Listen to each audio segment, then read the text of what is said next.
Bienvenidos al podcast de USMLE Dreamers.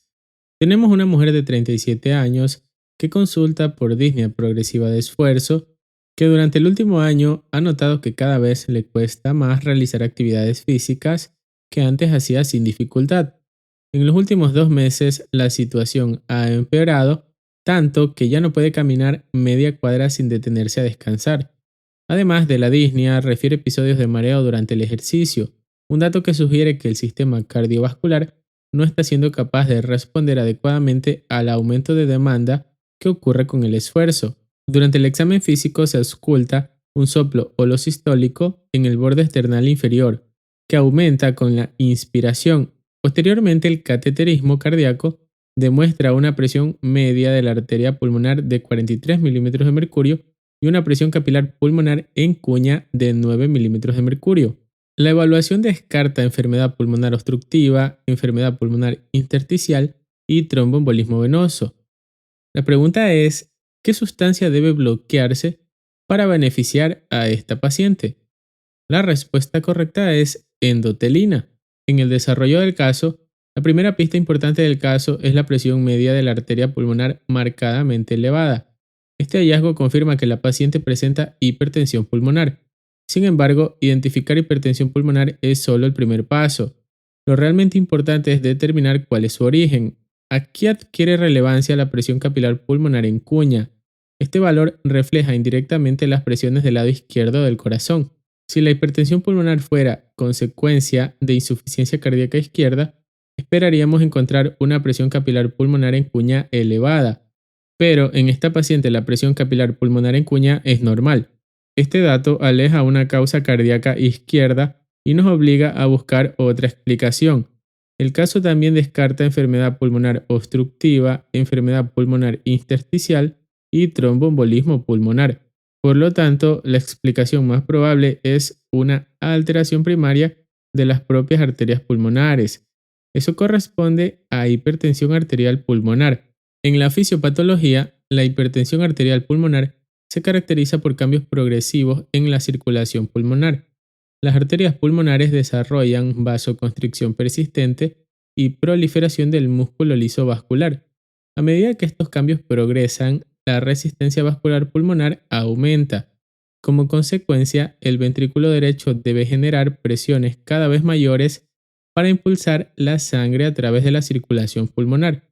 Con el tiempo aparecen síntomas como disnea progresiva, intolerancia al ejercicio y episodios de mareo durante el esfuerzo, exactamente como ocurre en esta paciente. Uno de los mediadores más importantes de este proceso es la endotelina. La endotelina es un potente vasoconstrictor y además favorece la proliferación celular dentro de la pared vascular. Estos dos efectos contribuyen directamente al aumento de la presión arterial pulmonar. La hipertensión arterial pulmonar puede aparecer en diferentes contextos clínicos. Algunas formas son hereditarias y se asocian con mutaciones del gen BMPR2. También puede observarse en pacientes con enfermedades del tejido conectivo, especialmente artritis reumatoide y esclerosis sistémica. Otra asociación importante es la infección por VIH. Aunque las causas pueden variar, el resultado final es similar: aumento progresivo de la resistencia vascular pulmonar y elevación de la presión arterial pulmonar. En el tratamiento, debido al papel central de la endotelina en la enfermedad, bloquear esta vía representa una estrategia terapéutica efectiva. Al inhibir la acción de la endotelina, disminuye la vasoconstricción y también se reduce la proliferación del músculo liso vascular. Como resultado, disminuye la presión arterial pulmonar y mejoran los síntomas del paciente. Por esta razón, la endotelina constituye una de las principales dianas terapéuticas en la hipertensión arterial pulmonar. En la interpretación clínica y pronóstico, la clave de este caso no es únicamente reconocer que existe hipertensión pulmonar. La verdadera pista diagnóstica es la combinación de una presión pulmonar elevada con una presión capilar pulmonar en cuña normal. Ese patrón orienta hacia una alteración primaria de las arterias pulmonares y permite diferenciarla de otras causas frecuentes de hipertensión pulmonar. Una vez identificado este diagnóstico, debemos recordar que la endotelina participa directamente en la vasoconstricción y en la proliferación vascular, que impulsan la progresión de la enfermedad. En los puntos clave, la presión media de la arteria pulmonar elevada confirma hipertensión pulmonar.